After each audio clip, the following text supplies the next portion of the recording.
Hi, and welcome to my channel. I am Auntie Starshine, and this is Starshine Teen Development. Please like, share, and subscribe. That keeps the content coming. Here, we share empowerment tips for all who can benefit. Perhaps you can benefit too. Follow Starshine Teen Development and join our next workshop. You can find us on YouTube at Starshine Teen Dev, and you can get event tickets on Eventbrite. Just search Starshine Teen Development. Today's topic is how to re-find yourself if you are lost in a relationship. Today I am sharing from an article in the Psychology Online magazine. It talks about how to retake control when you have become lost in a relationship. As you tackle this thing called life, you will experience all kinds of relationships. However, these relationships should never overshadow, minimize, or disrespect who you are as a person. Occasionally, we trust other people more than we trust ourselves.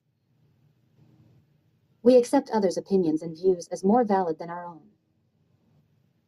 As we explore relationships outside of the home, others may attempt to guide and direct you to suit their own purposes, whether it is the best thing for you or not. In the beginning, you don't choose to give up your personhood, but unhealthy relationships develop along different lines for many reasons.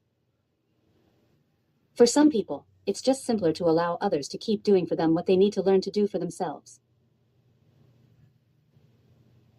For others, there is a naive expectation that things will just come their way without having to take action on their own to make it happen.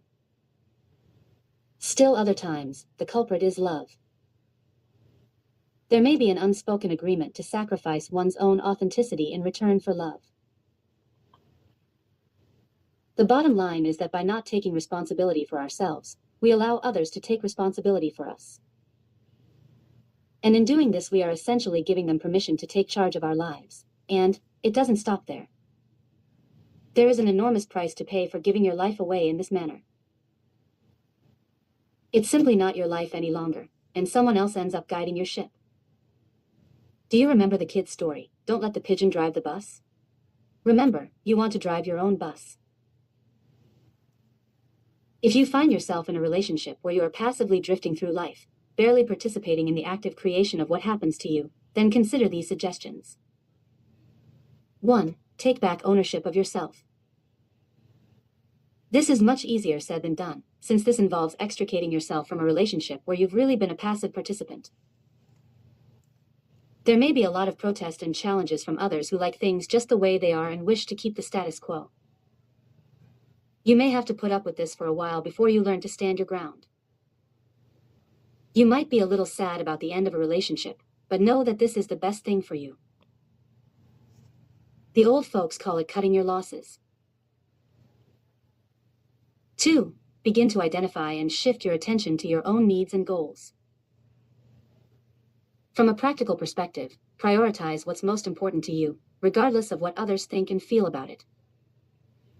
Create a healthy space between yourself and your relationships. Admittedly, this is hard, but it is necessary. It's often difficult to be emotionally attached to someone while still remaining somewhat removed psychologically and intellectually. But creating enough room or head space between yourself and others allows for personal expression while minimizing entanglements.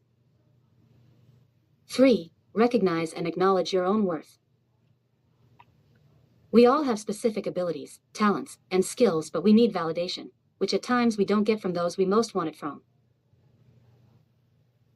When someone you count on for support refuses to acknowledge your positive qualities and abilities, it can undermine self-esteem and confidence. Beyond manipulative, this withholding behavior is often designed to keep a person dependent and needy. This is not someone who really cares about you.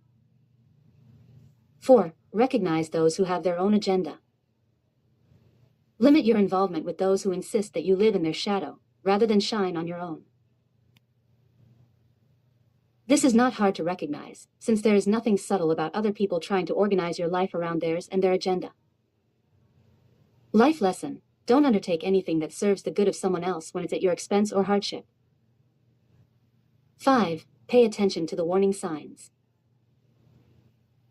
Watch out for people who don't have the time or inclination to work on the relationship they have with you, or on themselves for that matter. Be wary of those who make you feel inadequate or less than, or put you down, instead placing the burden on you to clean up your act so that the relationship can stay on course.